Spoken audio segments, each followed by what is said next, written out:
We don't get that overview. No. We get the turn by turn. And if we aren't turning where we're supposed to be, we get rerouted. Sometimes we get smacked to be rerouted, but then we get rerouted.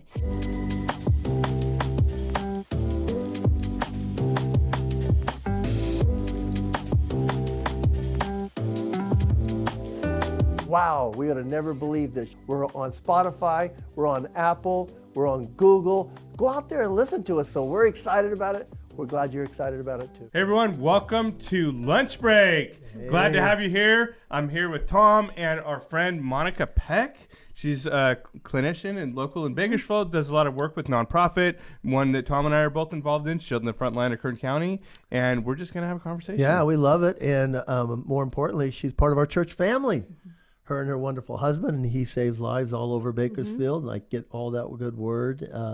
I don't know about that part of it. You don't? Oh, yes, he does. Oh, we'll tell you about that. Okay. We'll get to that. Awesome. Oh, yeah. I mean, hey, we love what this family does. So we're glad that you're joining us.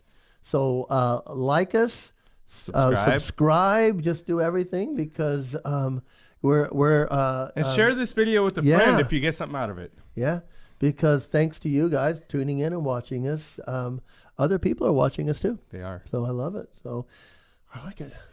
So I get a role today too, don't I?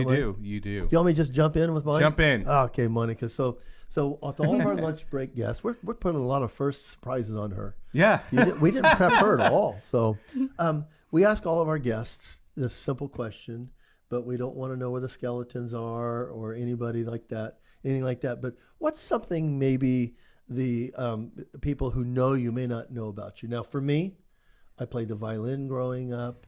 I have a speech impediment, things that done like that. And for me, I shared, someone that was my roommate that's close with all of us that a lot of people didn't realize. So well, it can be simple. It doesn't have to be where the body's buried, Mike Maggard and our last retired fire chief, Anthony Galgeza, are both colorblind. Now, I thought that was interesting because I told Anthony, none of the guys have ever asked you to cut the red wire, have they? Very interesting. That's great. Yeah. And so anything? That would belong to the bomb squad. Yeah, I know. Yeah, but maybe not the fire you department. never know when the fire department's going to roll up on that, right? So anything like that for Monica? Well, first of all, thank you very much for having me. I appreciate it. I love to dance. A lot of people don't know that. Oh, that's cool. And I convinced my husband for my Christmas present to get dance lessons because he cannot. Well, he's learning. You didn't learn that in medical school, right? No, he did not. But now he's learning, and he's actually very good. So wow, maybe you'll see some at the fundraiser. Oh my gosh! Well, that's cool. Yeah, that is cool. That'd be awesome to see you guys dancing. I'm gonna get a little video of it.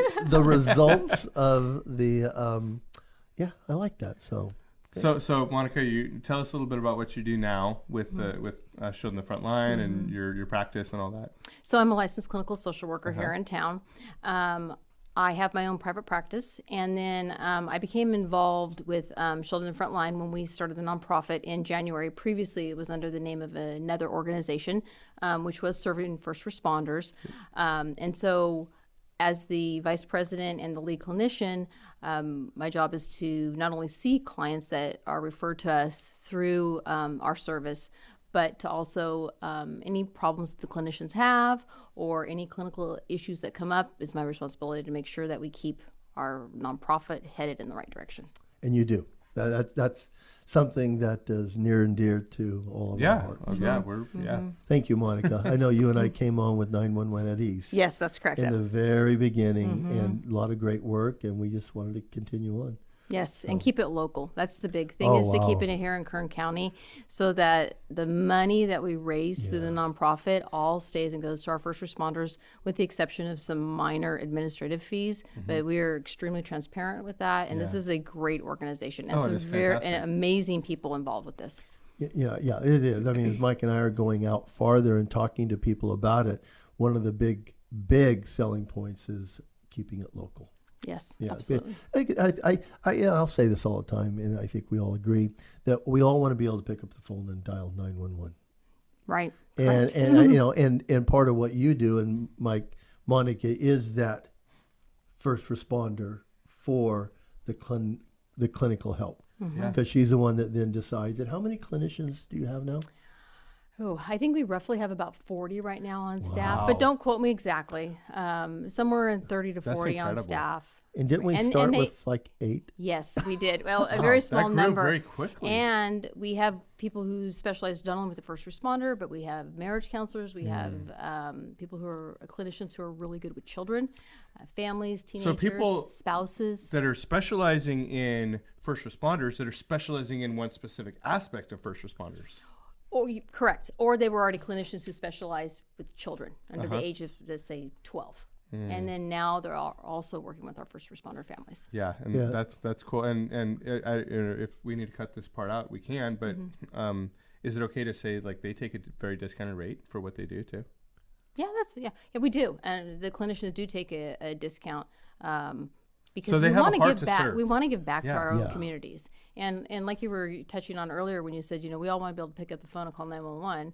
Nobody calls 911 when you go, oh, guess what? We're having a great day. The house is clean. The kids all have straight A's. Yeah.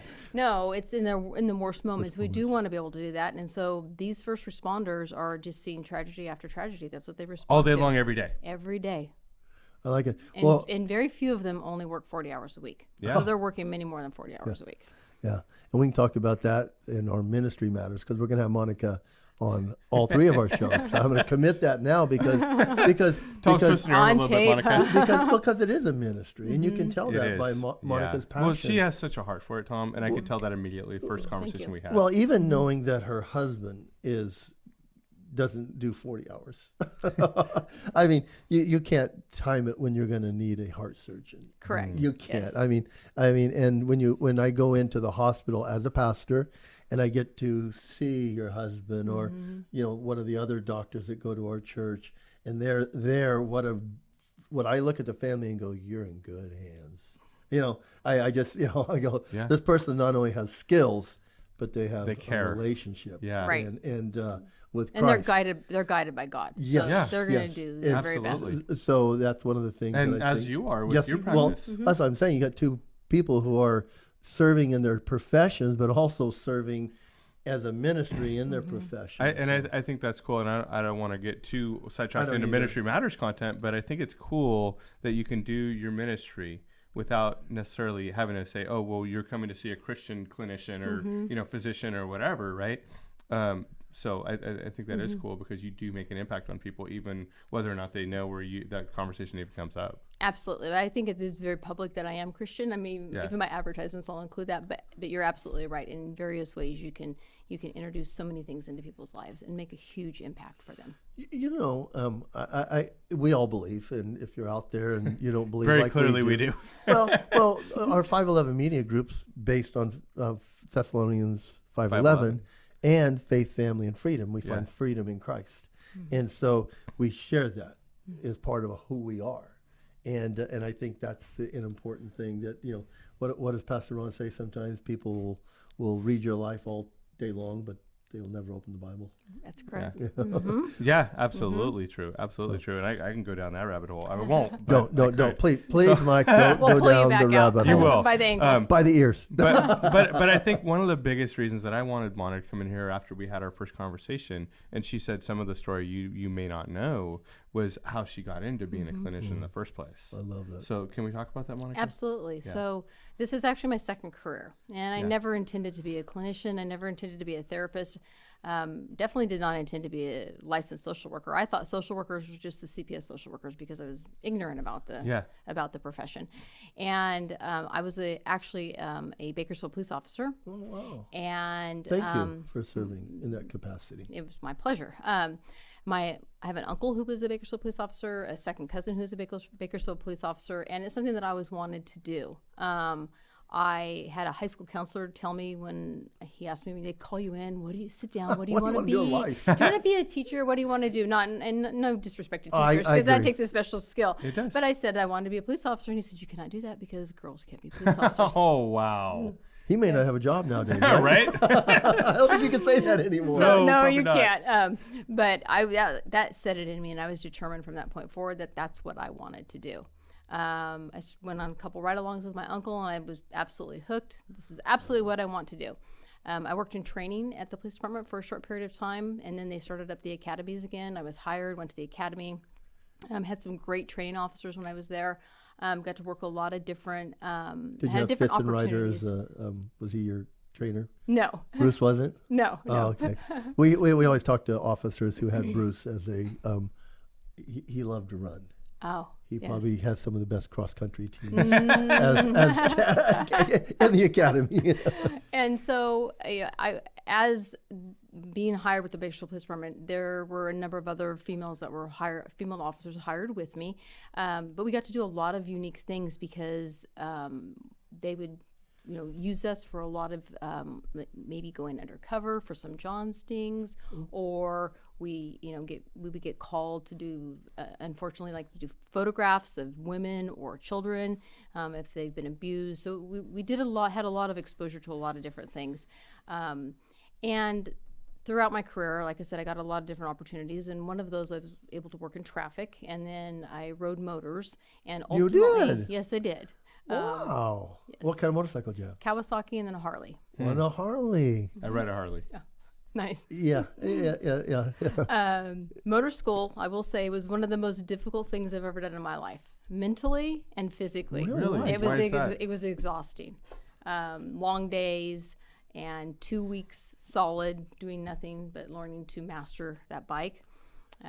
It's a lot of work to ride the motorcycle for sure. And the slow speeds. The slow Oh, speed yeah. work Oh, is for sure. very difficult. Yeah. But Balance. but Yes. they do train you very, very well. And so I was able to work in traffic, and a couple of years into working in traffic, I was involved in an accident trying not to run a suspect over, and I sustained a head injury, and that's ultimately what caused me to retire from the police department. Wow. Something that I didn't know what I was going to do. At the time, I was a single mom, and my daughter was ending junior high, about to go to high school, and I thought this was going to be my career for the rest of my life. And then all of a sudden, just a flash. And a good career. Yes, the one that I loved. Yes. And in a flash, that was gone. Didn't know what I was going to do. Luckily, I had been going back to college and working on my degree. And after I recovered, it took me quite a bit to recover from the head injury. And probably about a year after of all the recovery and rehab that I went through, then I decided, well, I guess I need to go back to school. My neurologist told me, start reading, your brain will find another way, because I couldn't remember anything. I'd have to write things down, couldn't remember people's names. So it was very traumatic. It was. And I look back now, and this is a God story, because this is a blessing in disguise, because I'm glad that I'm not at 51 years old for a couple more weeks. I am not. You don't look at Monica. I am No. not. I'm very grateful that I'm not in that profession any longer, because I can see what it does to people who don't get help. Yeah.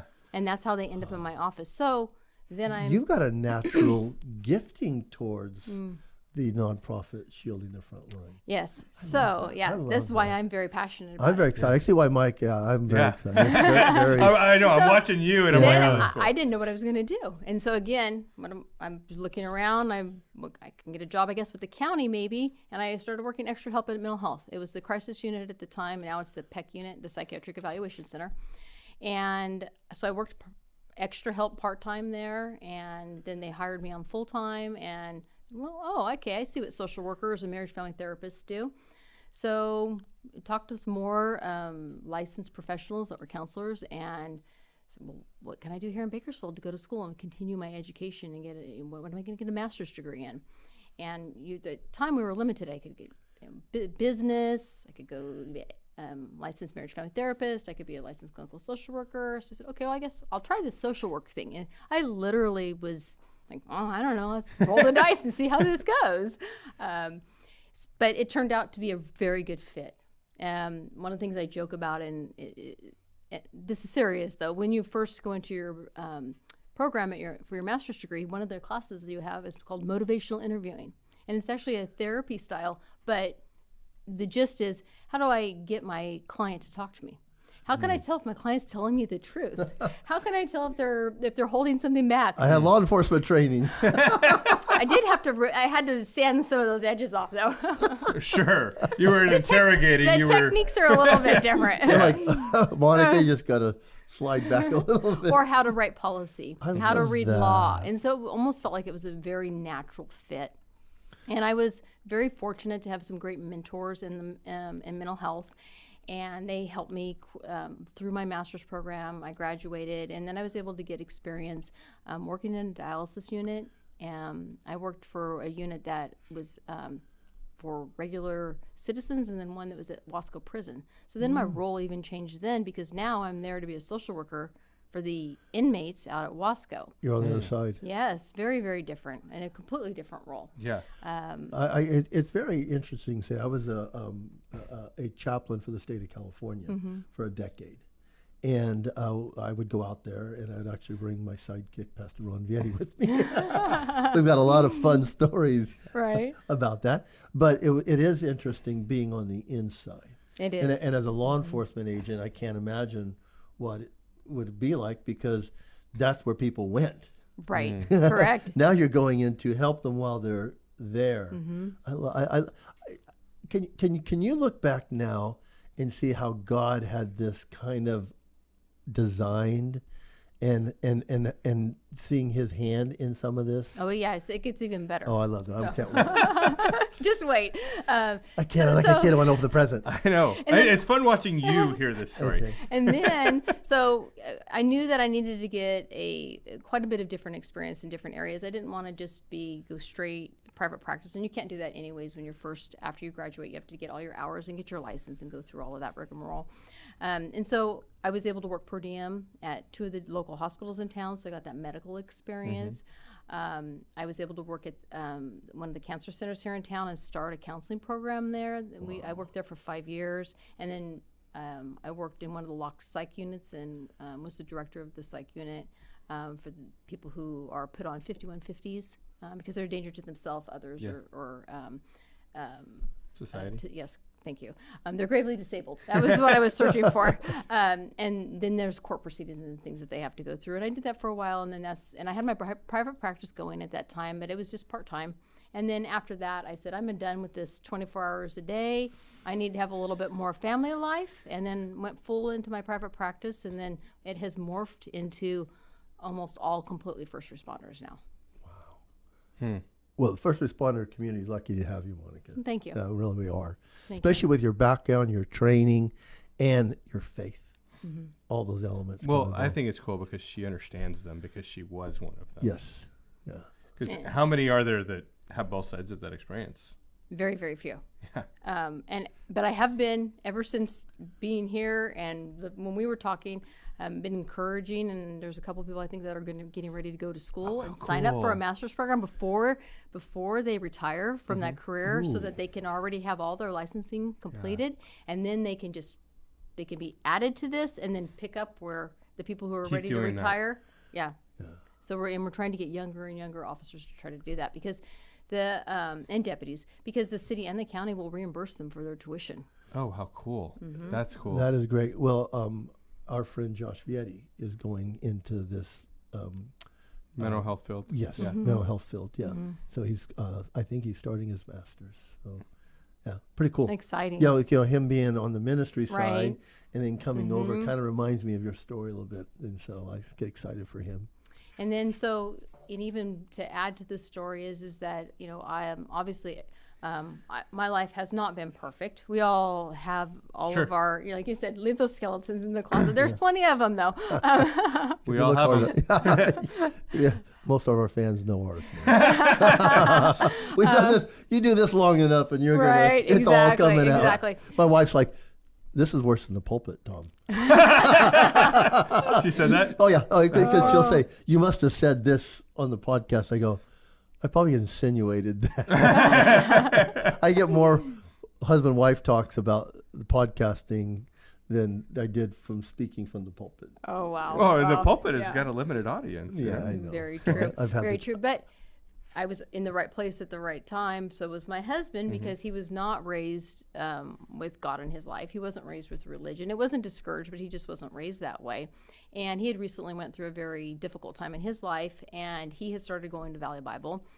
He had gotten baptized, I think, even not even a year before I met him. Wow. And I met him when I was at the hospital working, and he was he's divorced from a previous marriage, and he kept wanting to ask me out, and I said, I'm not going to date a doctor. Preconceived, right? Exactly. You watched too many of the television shows. Well, she probably was around quite a few of them. I dated one doctor one time, and I said I will never do that again. And I was going to hold true to that. But he was very persistent, man, and he fit outside the mold. he did. Yeah, absolutely. When you meet him, he's just a regular guy. I introduced him to Mike Henderson and Keith from K-Love. And as he left, they go, "Are you sure he's a doctor?" And they did. They asked me. Like, well, because yes. doctors have a No, they're generally. They are, Yes. but it would just, so your husband, according to what you're saying, people are like, he's a regular guy. He is. Everybody says that. Yeah. Yes. With a very special skill. Yes. Yes. Yeah. I Well, guess. I can't wait to meet him next week. That would be fabulous. Yeah. Fabulous. Yes. That'd be great. Yeah. We're going to At the blind. dinner, right? Oh, yes, at the dinner. I'm sorry, the fundraiser. I thought you were going to have him in here. Oh, I we want should. to. I could blindside him. No. Well, I'm no. joking. I'm joking. Well, I'll bring that up at the dinner. Mike and I are good at this. We've done it a couple times. Yeah. So I love it. So you met a doctor. Yes, and finally, okay, I'll let you cook me dinner. And then one of the things that I found very refreshing was that after we sat down, he's like, I don't want to mess around. I know where I want my life to go. And these are all the awful things I've ever done in my life. Wow. And just laid it out there. And To an ex-law enforcement therapist. Fully transparent. That's cool, though. and said, this is who I am. And I am a changed man now. This is who I am. And so I did the same thing back. And that was not easy. That was very difficult to do. And then we hit it off, and the rest is That's cool. history. Monica, do you find that refreshing? Because we do believe, and the Bible says that we're renewed by the renewing of our mind, and we're a new creation. By saying that, you both were able to say, but that's not me. Correct. And it is extraordinarily refreshing. And so I love that. Yeah, especially I can imagine as a clinician having someone be able to just. Well, I can't imagine a doctor go, okay, to an ex-police officer, law enforcement, and There's now a clinician psychotherapist. that knows how to interrogate you without letting you know she's interrogating Right. you. Right. She's got those spidey. You're like, senses. I could read between the lines. I was actually trained to do that. I love that. He's an amazing man. So yeah, and with my clients, getting them to come in and the law enforcement to come in, they are a lot of officers and deputies are very resistant to that. But I think that when they come in, they finally know that there's that relief coming, that they can just let everything out. It's amazing to watch. Monica, to let me watch ask their you transformation. Mike Henderson, who's the head of K-Love's CRC training, was telling us just about how when he would answer the phone on K-Love, because you ever listen to K-Love, they say, call in, pastors are listening. Mike was their first pastor. And he says, it's amazing what people would tell me on the phone versus in person, because he says, I found out it took 3 visits to get them to let their wall down, but on the phone, blah. I don't know. Because they had on anonymity, probably. Right, exactly. Yes. So I get what you're saying. It takes a while to let that guard down. So Mike is the one I was telling you about. He does the CISM through the CRC. Yeah. Right. So she knows. Nice. She's like one of the few people I talk to that knows what CISM is. He still has to explain it to me. Oh, Yeah. okay. We can draw pictures if you want. Well, he does. We he do a does lot that. of work with Mike, and Yeah, he's a great, wonderful guy. and We Mike texted does. this morning. Mike Nice. gets frustrated with me. I don't get You frustrated do with you. too. Why would you lie to a therapist? I just try to help you. Why would you lie to her? I try to help him. He gets his words wrong. I do. I have a speech impediment, and so with my motor skills, when I come up to difficult words, my brain will freeze because just in the past I've stuttered and things like that. So I've got little tricks to help me through that. But Mike doesn't cut me any slack, We have a even show- though I'm a senior citizen, and so he just I'm sorry, Grandpa. works on me. Okay, all the time. no, I don't want to have to write any reports out of this, so let's be careful here. So we have a show called Relevant Rants that we do every Friday. And I can't pronounce it right. And every single, I don't think he's once called it Relevant Rants. Is relative rants to Tom. But it's relative. It's all relative, Yeah. So it is. So, but he abuses me. So. I'm teasing. He does. It's all in fun. It is. I don't think I could actually abuse Tom if I wanted to. Well, I almost He's much get- stronger I would be than me. afraid of him. I was his principal and football coach. Oh. And one day that collided. Yeah. And it did. And we had our defensive coach came in and said, "Hey, we had a little incident in the bathroom of bullying." I go, "Who?" And he said, "Harvey." And I'm like, So I called Michael in, and he was a 16-year-old boy, and Senioritis. yep. And so I just told him, call his dad, and I need him to step out of my gear. And so the coach was like, "Does he get to play this week?" I go, "I don't know." Of course, in my mind, I'm like, "Who are we going to place him with?" I mean, I'm a coach, principal. No one wants me to kick him out of school, but I wanted him to learn something, so I think he did. I did. Yeah. Yeah. I went back and apologized. He did. Yeah. I was just being a jerk. Teared up a little bit too. So yeah. I wish I had cameras, but I love it. So keep going. I'm on the edge of my seat for your story. So back to helping law enforcement, and this is started just with one or two people who had reached out and said, "Hey, you remember me?" And so like, "Of course I remember you." Start to help them, and then that's when around the right time, a 911 at ease had come into Kern County, and I immediately became involved with that from the get-go. We got that program started here for the first responders, and really started publicizing that to the departments and to the hospitals. And then because we wanted to keep the money locally, and we want to make sure that we continue to grow the benefit for our first responders in our community. As you know, we transitioned over to Shielding the Front Line in January, and now we have just exponentially grown, which is why we have this big fundraiser coming up, so that we can make sure that we keep funding this. And I also think that there has been a little bit of a culture shift at the departments. In a good way? Yeah, in a good way. 2-3 decades ago, I would have never went to see a counselor. I would have said, "There's nothing wrong with me." You were looked at something was wrong that you wanted to see the counselor. Right. And I would, and there's also a fear that if I go in and let all this out, when am I going to be able to stop it? Yeah. And what happens if I can't? What happens if I can't keep my emotions in check while I'm out there on a call, responding to different things? And so it's a very normal fear. But what's sad about that is this is the very thing that allows them to keep their emotions in check, right? Yes, absolutely. And so speaking about that culture shift, that I see younger officers coming in and deputies coming in, even some who are still on probation. So it means they haven't even completed their first year, that they want to make sure that they stay well. And that's smart. So wise. Yes, exactly, very wise. And then they're doing the agencies are doing a lot more training nowadays, focusing on mental health and mental wellness. Yeah. And keeping them well from the get-go. And then we trying to catch up with the people who have been there for 20, 25 years. And now let's get them well so they can enjoy their retirement when they decide that they want to retire. Or even if they're already retired and they're having problems. And we still see a lot of It's dysfunction. It's never too late to fix It's never, the problem. ever. Well, I've been a city fire chaplain for 3 decades. So I saw the stigmatism come in, and I came in with Chief Fraze, and we set up the chaplain program and that kind of thing.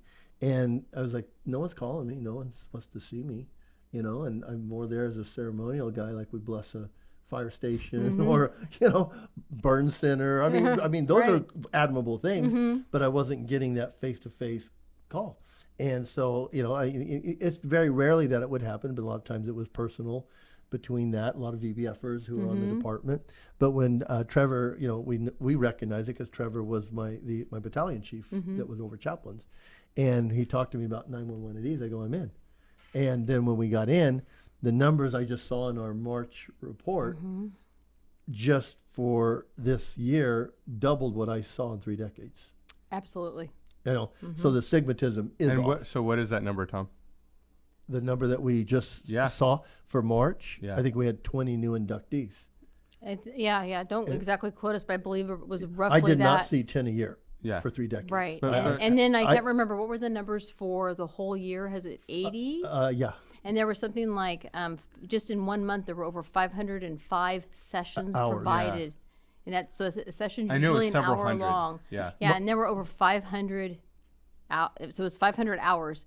So that many sessions happened between all the clinicians and first responders or their immediate family members just in 1 month. Yeah. It's amazing what so I the can work tell y'all it are doing. works because I was there. Hey, I'm here if you need something, and like, we'll call you. We're not. And they weren't. So as you did break down the barriers through the Shielding the Front Line, 911 at ease, but I would say this: it's you guys, it's you and the clinicians on the front line, because the gears are what turns the nonprofit, which helps fund for the hours. Correct. And Correct. so it is you finding the right clinicians that you believe can come in and bless the locals, and it is so. Absolutely, and we screen them very well, so we make sure we have just top-notch clinicians there to provide services. And I think one of the other things that breaks down the barriers is that Shielding the Front Line isn't like an insurance company. Right. They don't ask for notes. They don't ask for diagnosis. Once that first responder or their immediate family member gets that, they get an ID number. It's just a randomized number for the clinician to be able to keep track and do their own billing, so they can reimburse for their services. Then that's Shielding the Front Line Completely is anonymous. Yeah. hands off. Then at that point, It is. All we just get is numbers for agencies and type, and that's it. No names. I love it. I love it.